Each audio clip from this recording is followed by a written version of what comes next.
Welcome to NCBA's Cattlemen's Call podcast with host Lane Nordland. Hello, everyone, and welcome back to the Cattlemen's Call podcast. Lane Nordland joining you here today. We're actually broadcasting from the IMI Global Where Food Comes From booth at CattleCon 25. And during CattleCon, right here at the IMI Global Where Food Comes From booth, we actually were giving away a certificate for a Greeley Hatworks hat. And at this time, we actually are going to draw for the person that subscribed to the podcast and enter the drawing. And the winner is Chase Crandall from Springville, Utah, winning the Greeley Hatworks gift certificate.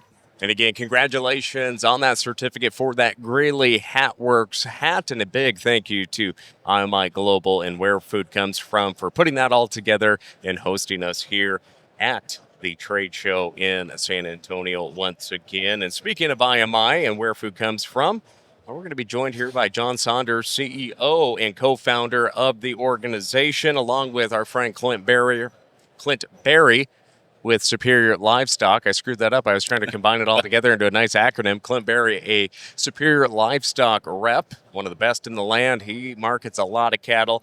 And from Mississippi, Nancy Jackson joining us here today as well with Southern Cross Farms. How is CattleCon going here so far, Nancy? What's it like being in San Antonio and seeing fellow cattle producers this week? There's a lot of people here, and it's a pleasure to see the people that come to CattleCon from all over the United States. And I attended some of the Environmental Stewardship Award competition winners, announcements, beef quality assurance winners, and it's incredible to see the people come together for one purpose. John, for yourself, what's it like being on the trade show floor and just seeing new friends and seeing new people and making new friends? Yeah, it's the energy is it's quite palpable. Actually, you can feel it. There's a lot of excitement. A lot of young people that are excited to be here. New technology, new things. So it's very exciting. Well, since I can't use my tongue this morning to ask questions either, but Clint, from your perspective, obviously you're active with NCBA, but also you have so many customers and friends from your work in Superior. What's it like at CattleCon this year? And I'll echo what Nancy and John said here too, because it's encouraging to see. One of the biggest things is the young people involved in agriculture, because we hear that all the time. We're loading trucks and talking to customers and buyers, and we hear it all the time, the fear about who's going to take over and stuff. But it's great to be able to come here from all across the country, learn new things, get initiatives, get updates, but also work through the business of the beef industry. And right now things are pretty contagious. This market's made a lot of people happy, and there's a lot of optimism. And heck, anytime you can come to San Antonio, it's always a good time. So that's been tremendous. It's just been a great turnout. Well, I'm really looking forward to our conversation here today, and especially how producers are utilizing programs through IMI Global and Where Food Comes From, and how producers like Nancy can utilize them to get top dollar, even when these markets aren't record high. Yeah. But separating your cattle from the rest of the herds out there.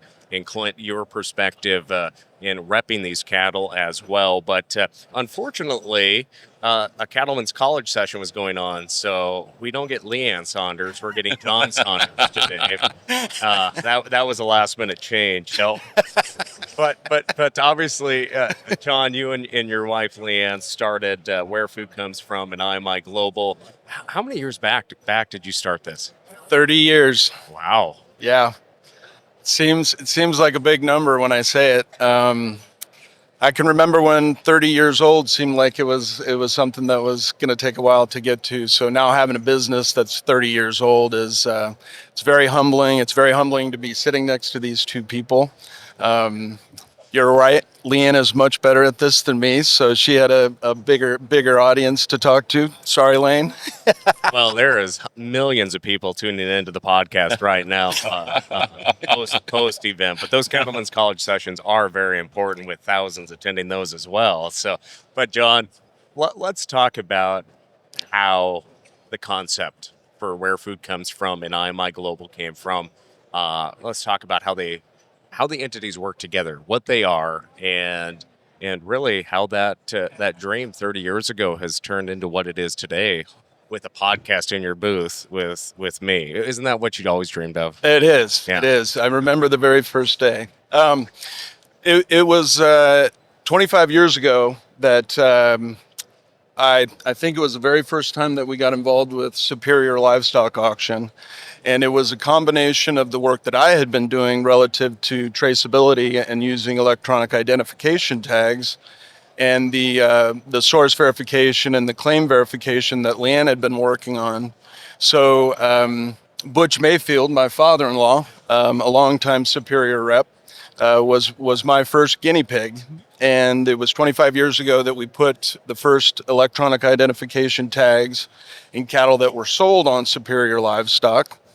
That was a source and age verification program, Superior Verified. Mm-hmm. That was in response to the BSE case and our ability to meet the export requirements that were being asked of us. It started out with source and age. We quickly realized that there were other market opportunities, like the non-hormone treated program for the EU. Verified natural beef was the next program that we offered. And then we moved into our new sustainability program, CARE, which we're very excited about. But even more recent than that, our Angus Verified program, that's in partnership with the Angus Association and the Genetic Merit Scorecard, are all our ability to bundle services and give producers and reps the opportunity to market those cattle on the auction to as many potential markets as are possible. And as we all know, it's not the person that actually gets the cattle that buys them that drives that price. So it's the second and third bidder that are really important. So our objective has always been to provide as many marketing channels as we possibly can and to get as many buyers as interested in the program as we can. And again, thank you for hosting us here today, and I look forward to really expanding upon these different sectors of our guests here today. But first, I do want to give Nancy an opportunity to talk about your operation there in Mississippi and what it's like raising cattle there. So Mississippi in the summertime is very hot, but my husband and I have a cow-calf operation in Mississippi where we wean and background our calves for 60 days and then sell them in lot loads through Superior Livestock. So being a veterinarian has kind of helped with the herd health of the program, and sustainability on our ranch, biodiversity has been very important to us. And I'm very proud of the product that we produce, and I'm always super excited when I can reflect on, wow, maybe the tongues of our cattle are in Japan and some of our export products. And so I'm really proud of our cattle that we have. You know, I really do enjoy your tagline, John, your ranch, your story, your legacy. Nancy, what is your thought on that slogan, your ranch, your story, your legacy? How does that make you feel? Knowing that you can partner with IMI Global and Where Food Comes From, and knowing that they're helping you share all of that. Oh, and that is one of the main reasons that we look to IMI Global as far as adding value to set our cattle apart. We're very conscientious in our animal care program, and so their care suite standards was perfect in line for us because we want to tell our story. We want to tell our story of how our animals, we care for them. We're beef quality assurance certified, and we just keep stacking these things. And through having the tagline that IMI Global will add to these cattle, gives comfort to us and helps the consumer know, hey, I am proud, I'm proud where my cattle come from, but also whether they're non-hormone treated, they go to European Union or not, there's that confidence of that consumer on how these animals were raised. And how did you come to that tagline, John? What was that creative process like? Was it easy, or did you spend a lot of time thinking of the producer and then the consumer in mind too? Just about 30 years. Not coming from a ranching background, I think one of the things that really draws me to this industry is the unique people and their stories. So it really is a storytelling opportunity, and the legacy the future of this industry and the passion that everybody puts into it. It really was kind of a no-brainer at the end of the day, because it was like, this is what's important about what we do. We take those stories, we verify them, and then we amplify them. We tell them to a broader group in a way that's very authentic and we believe critical to the future of the industry. Now, Clint, on that marketing end, when we're sitting down watching the video auction and you see Where Food Comes From or Cares up there, obviously there's a lot of information on those screens or in the catalog. Right. But how important are these when you have a buyer and like you said, the one or two that are bidding up, Right. not the ultimate buyer there? How important is it for buyers to be educated on these, but also understanding those consumer needs, but also helping you market calves for producers like Nancy and her family? Right, and it can be a lot. It can be a daunting amount of information that comes at you, especially if you're not in the system. And we use badges and icons to help clearly identify those, but it's a little bit like learning a new language if you've never seen it before. Within our contracts, we have descriptions and information like that, but the buyer base is educated to where, especially those that are actively and aggressively seeking those program calves, know what they're looking for, and it lets them line up. And then, of course, we present them in a format where it's easy for them to buy them. We group those cattle together, we sell them together so that the buyers can sit down and concentrate. They don't got to wait 8 hours to get, we may sell 3 or 4 jags for an hour and a half, 2 hours of cattle throughout the day to try to set that up for them and allow that competitive bidding to happen. But yeah, the most critical part in pressing the market is always the number 2 buyer or the number 2 bidder. They're just as valuable. So John, when we're looking at it from your perspective with your staff, what is setting you apart from other competition out there when we are looking at these programs and wanting producers and wanting to help producers in the marketing, in the telling of the story? There's a couple things. First of all of our team has a lot of experience in the operations and the areas that they're going to conduct these audits. So when they show up, it's not literally somebody that's foreign. It's somebody that's from that region that has an understanding of the practices, the types of situations that could arise in areas like Nancy's. So we try to make it a very comfortable process for the producers and for the reps. It's critically important that we're working with Clint and his cohorts. Secondly, we're the only company that does what we do that has customers throughout the supply chain.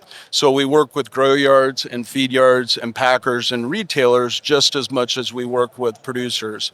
And what that positions us to do is to really understand those factors, which are going to be important to get that second and third bidder that's going to be bidding on those cattle. So understanding the entire supply chain and then matching up the certifications that we do for producers, that's going to make sure that those buyers are going to be bidding. Clint, from your time in repping cattle and working with Superior, what has been the biggest change in consumer-driven knowledge? In consumer-driven knowledge, that would probably be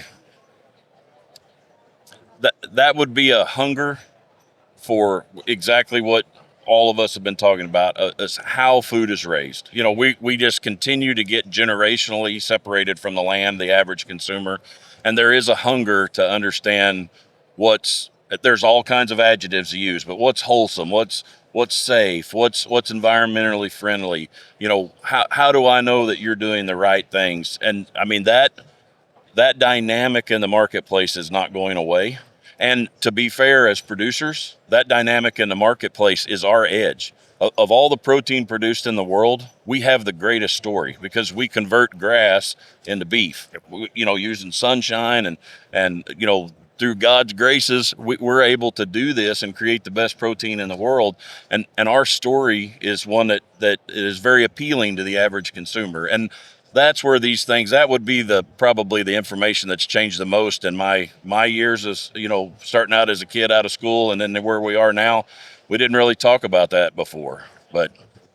And Nancy, transitioning to you off of that question too, and I know you've been enrolled in the programs. How long have you utilized Where Food Comes From and Superior? I can't remember if you said that earlier, but how what have you had to do differently to just participate and have full transparency for these consumers? How difficult was it? For our farm, it was not difficult because record keeping is a huge part of this. And record keeping, I think, earns our consumer trust, just as Clint was talking about. And so we keep individual weaning weights. We know when the first calves are born, know when the last calves are born, know the sire and dams of them. So a lot of the record keeping requirements we already met. Do we treat sick calves? Do we keep records of calves that had been doctored that might be able to fall out of the system? Records of our feed. Do I need to know the feed source? Fair amount of that was fairly easy for us, but we've been 5 years plus going with them, and Clint has been our Superior rep from the very get-go.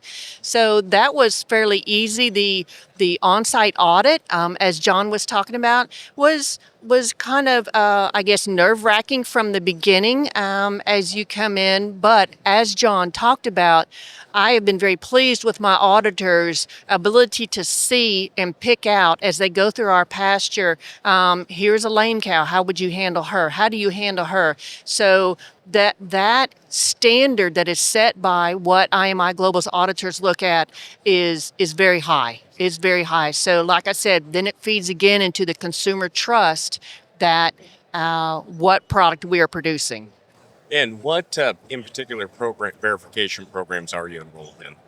Our farm uses the non-hormone treated cattle, and then that, and then we're also using the organic. So, and is one of the things I talk to producers about is they say, well, I don't treat mine with hormones. I said, but I'm verified. I have skin in the game, and our buyers believe in the third party verification other than me just saying that.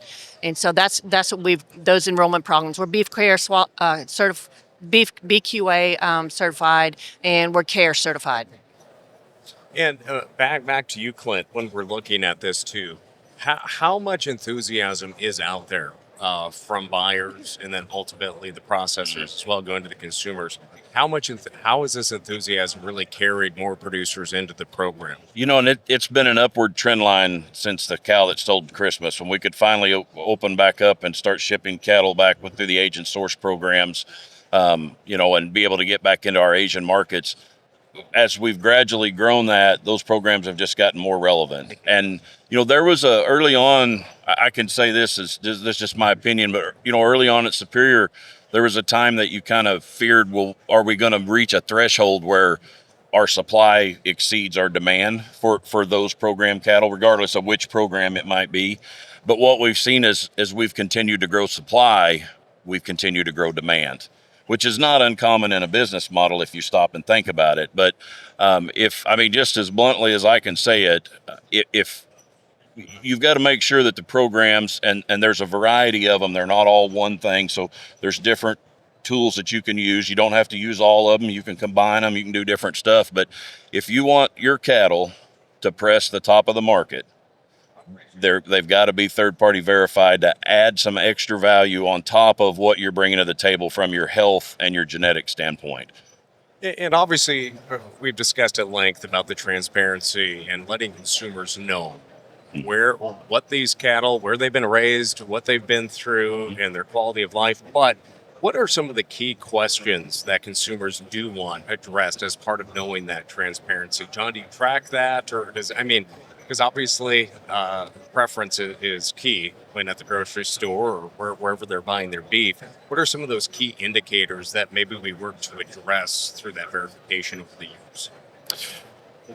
Well, maybe just to start, I think just to add on what Clint was saying, that as cattle prices continue to go up and meat prices continue to go up, I think consumers and buyers, the higher the investment, the more they want to have assurance that the things that are important to them are being met.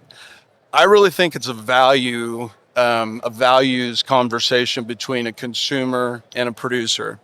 Some consumers want to have a natural product. Some consumers want to have an organic product. Everybody wants to know where their food comes from. So those values that consumers have, I think as much as we can translate those programs into those value statements like care, which I think is very important to most consumers to understand that the people that are raising their food, first of all, care about the animals. Secondly, they care about the environment. And thirdly, they care about the other people in the community that they live in. And those are things that every consumer can relate to. Well, hey, we're going to continue our conversation here with the three of you, but we are going to take just a quick commercial break to hear from IMI Global and Where Food Comes From. We'll be back right after this. At Where Food Comes From, we're more than just a partner. We're the foundation that helps your beef operation grow and succeed. Consumers today want to know more than ever about where their food comes from, and they want to connect with the farmers and ranchers that produce their food.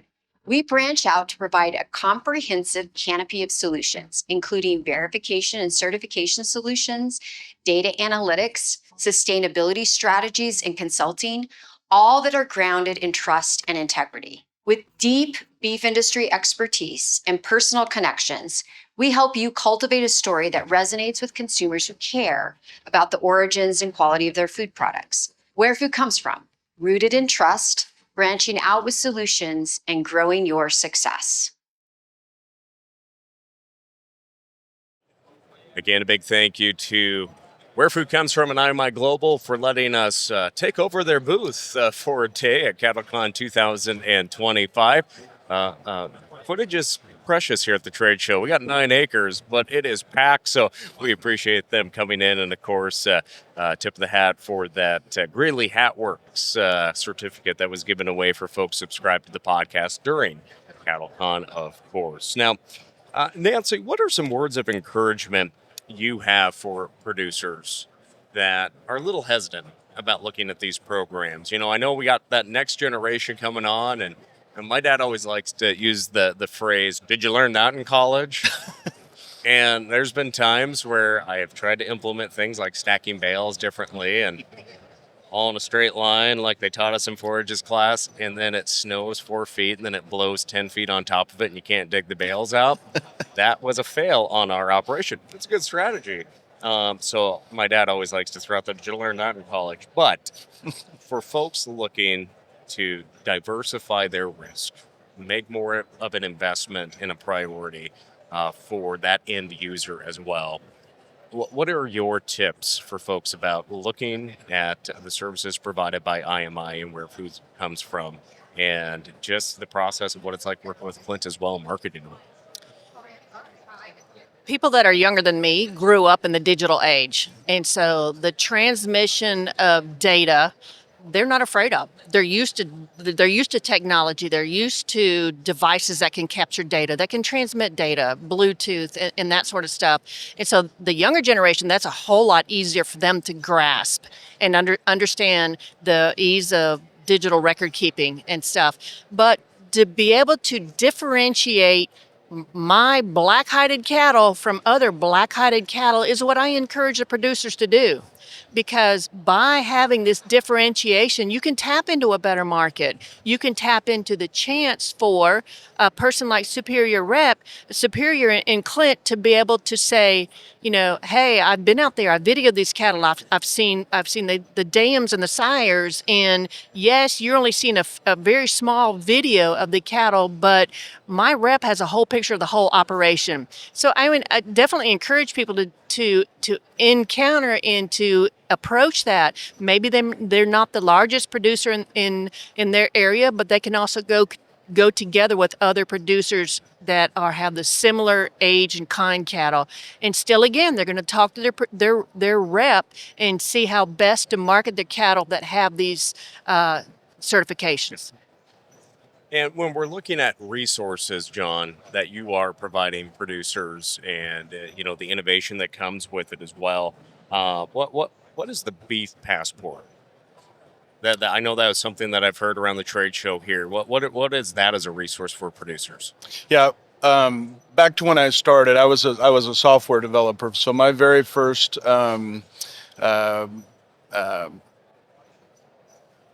experience in working with electronic identification tags was a really awkward big reader that I would have to go out and scan, and had to have a cord pooped out of the computer, that was connected. So I'd walk up to the chute with the producer and say, "Here we go. We're going to get started with this technology." And they were like, "Is this some kind of an operation or something? What are we doing here?" So there was obviously a gap between the ease of use and making it something that a producer could relatively easily be a part of, to where we are today. And Beef Passport is a cloud-based tool that allows very, very easy upload of information. We have many of our systems that are automated for producers, that the data is actually captured without any interaction from the producer. We have a lot of our innovation related to the way that we distribute tags. So the producer doesn't necessarily have to scan those tags, except for some very specific purposes. So to make it as easy as possible, we moved to the Beef Passport system. So all of that information is confidentially stored for the producer. And then when those cattle, again, are marketed to a feed yard or to a grow yard or some other type of supply chain, those users are trained to go access that information confidentially. So the transfer of information, which was a real big burden at the beginning of the whole process, now is something that's very seamless. And I do want to point out, this is all voluntary. All voluntary. It's all voluntary. This is ways to differentiate your cattle. And so maybe, Clint, a question to you is, what do producers need to know about EIDs and their use in the industry, and of course, when we're marketing them as well?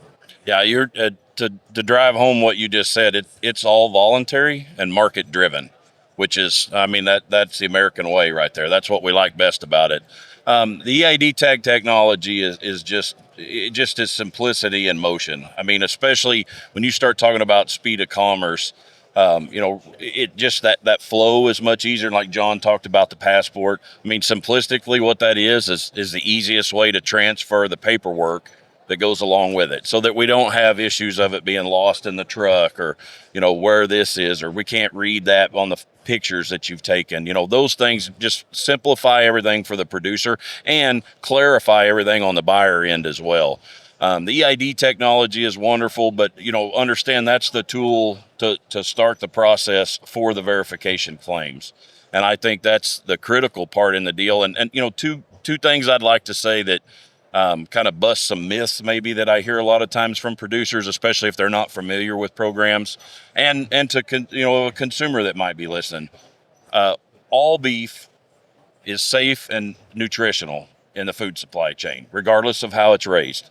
That's why we have USDA in place. So anything that you can buy out of the store is safe and nutritious. One verification over another doesn't make it safer or more nutritional. What the verifications do though is start to supply that storyline for the consumers that are looking for whatever it is that appeals to them personally.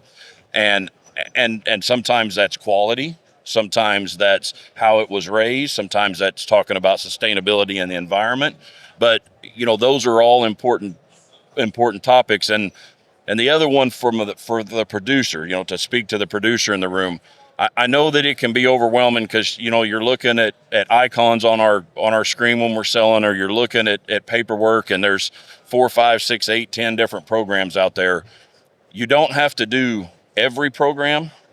And not every program is restrictive on the use of technology. And when I say that, what I'm meaning is whether it's implants or ionophores like Rumensin or Bovatech in your feed rations, there are programs designed to help tell your story to the degree that you want to use that in your production.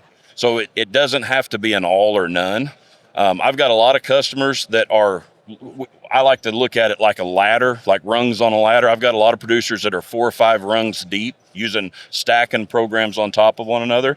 I've got other producers that are at the base level. They're starting out with agent source verification, and adding a program like Beef Care is wonderful, because if you've got some pretty minimal paperwork practices, you can tell your story about your ranch, leave that legacy, which it is something all of us work to do. We don't work in this business with the profit margins that we have in the typical years and poured, generationally into the land, to not want to leave it better than we found it and leave it for somebody else.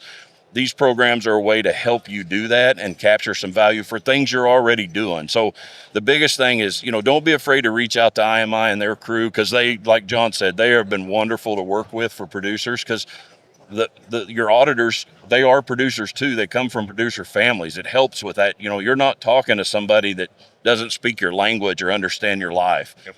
But that's there for you as a producer, that you can use it to the degree you want. And those auditors, they're not car salesmen.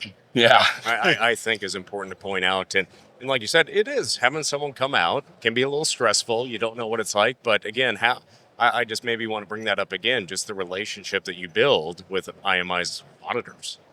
How important is that in the success?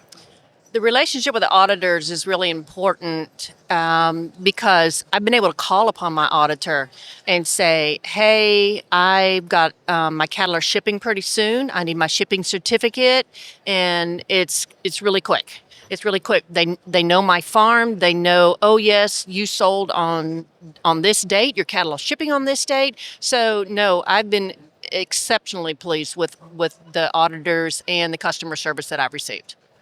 And John, maybe another question for you. I know we are seeing so many producers trying to raise their cattle, cow-calf, finish them, and market them locally. Are you seeing more opportunities for producers that are trying to be more on that local level and serve a customer base maybe right down the road or a few states away, and how maybe IMI could work with them as well on that front as well through just telling their story? Absolutely. Yeah. One thing that really changed for the industry, I think, through COVID was the direct-to-consumer opportunity. So even if you are a that producer... was the term I was trying to think of, and it's right out my head. All right, I got it for you.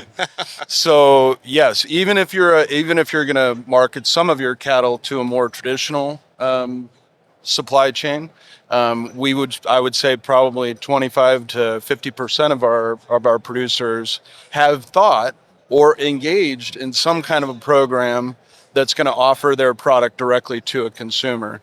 And obviously with COVID, I think it changed the way consumers looked at it too.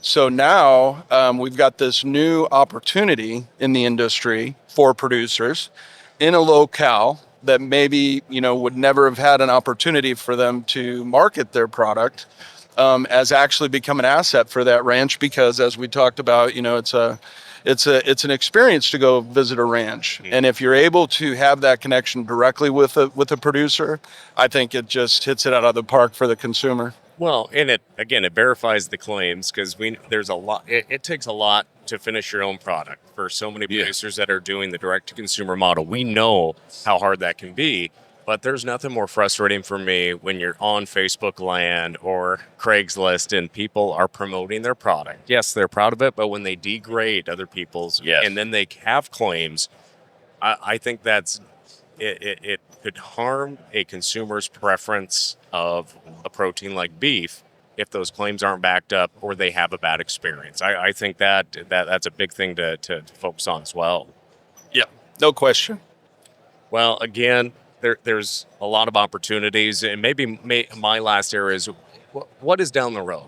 What is 5-10 years down the road for each of your respective entities, from the ranch to Where Food Comes From to Superior? What is in store in the future? What new innovations are maybe on the horizon? Maybe don't stack bales like I did up in Montana and get them, what I learned in college. But seriously, what are some goals that have been set for the future for each of your roles in the business? Nancy, I'll start with you. For our farm, the goals is telling our story. And as we tell our story on either our social media site or as I speak in front of cattlemen's groups or whatever, is telling our story continuously, because the consumer is the final one of our product. And we need to be sustainable socially. And our community, our places need to look pretty for what our community is. And so that's one of the things why it's important for me to share that I partner with IMI Global on our Facebook page because, yes, I'm certified. I've been checked that our farm practice environmental sustainability. My employee safety is important and verified too. So that's the thing as we look into the future to give that customer confidence of telling our story. Clint, I'll go to you next. Well, I think we kind of touched on it a little bit, and I think there's tremendous opportunity, and COVID just slapped us in the face with this. I think there's tremendous opportunity to look into to verifying and marketing a local product. Now, that word local has no objective definition. You know, is that Northern Plains? Is that the Southeast? Is that California beef? What does that mean? But it could mean all of the above or any of the above to whatever the retailer is wanting to market that way. But technologies like this and programs like this can allow us to actually verify where that calf was born, where it was finished, where it was harvested, and you could encompass that into that. And I'm not saying it's here, but I can clearly see that is an opportunity. You know, I especially think about regional based groceries and places like that want to market a product like that, especially into some of the higher end meat counters that we see. People really respond to that. Now, I don't, that's their preference as a consumer. And if they want us to supply it, the market side of me is willing to provide it. And I think that's a great opportunity for us. That's probably the biggest upside I see as we continue, especially as we continue. I mean, our cattle just get better generationally. I mean, just the carcass grading qualities that we have now are higher than what I ever thought when I, come out of college 30 years ago. And I just think that appeal for that high-end product is going to continue with the demands of a consumer that wants to know more. But I think local, you could even term it as U.S. beef. I know there's a lot of talk in the beef industry about we want to know this is American beef or something. I mean, how easy is it to source and age cattle and use that label if a retailer wanted to jump on that from a consumer demand? Yeah. John, from IMI's perspective? Well, I have to say, first of all, I'm humbled to be sitting between these two. It's a very, very significant honor that you guys have given us your trust, both of you. I feel, again, I'm excited about this youthful movement, that the one thing that we can really provide to producers that's unique is a path to succession. And how does a producer take all that they've built and pass that on to the next generation successfully? So one of the big aspects of our care program that I'm really excited about, and I think it's one of the most exciting parts, is that it allows you to document and to tell the story of a ranch in a very unique way that's almost impossible to do verbally. So that documentation of where they're at, the things that they've put the value on related to their operation, and then how are they going to pass it on to the next generation. So the success of that and our ability to help producers transition, all producers, everybody, through that process is what I think I'm most excited about. Well, again, I want to thank all three of you for taking time. I know it's very busy here at CattleCon, and I want to thank you all for all the work you do in your respective entity of cattle livestock production. I learned a lot today, and I hope all of our viewers and listeners did too. Thanks for joining us. Thank you. Thank you, Lane. Again, we want to give a shout out to our friends that hosted us here on the trade show floor, IMI Global and Where Food Comes From. Make sure and check them out online or reach out and get in touch with one of their auditors, and also Clint Berry with Superior Livestock. We'll give them a shout out as well. If you need some marketing needs, reach out to Clint. He has a great team along with everyone there at Superior, and Nancy Jackson for joining us here today as well. Well, friends, thanks for joining us. Make sure and click subscribe. And if you're watching today's podcast, thank you for viewing along. Or if you're listening, you can always watch. If you didn't know, you can watch on Spotify, Apple Podcasts, YouTube Music, and wherever you can listen or watch podcasts. We just enjoy you traveling along with us here today. Thanks for joining us. I'm Lane Nordlund. We'll catch you next time. At Where Food Comes From, we're more than just a partner. We're the foundation that helps your beef operation grow and succeed. Consumers today want to know more than ever about where their food comes from, and they want to connect with the farmers and ranchers that produce their food. We branch out to provide a comprehensive canopy of solutions, including verification and certification solutions, data analytics, sustainability strategies, and consulting, all that are grounded in trust and integrity. With deep beef industry expertise and personal connections, we help you cultivate a story that resonates with consumers who care about the origins and quality of their food products. Where food comes from, rooted in trust, branching out with solutions, and growing your success. Thanks for tuning in to NCBA's Cattleman's Call podcast with Lane Nordland. For more information, visit ncba.org and make sure to subscribe to the podcast today.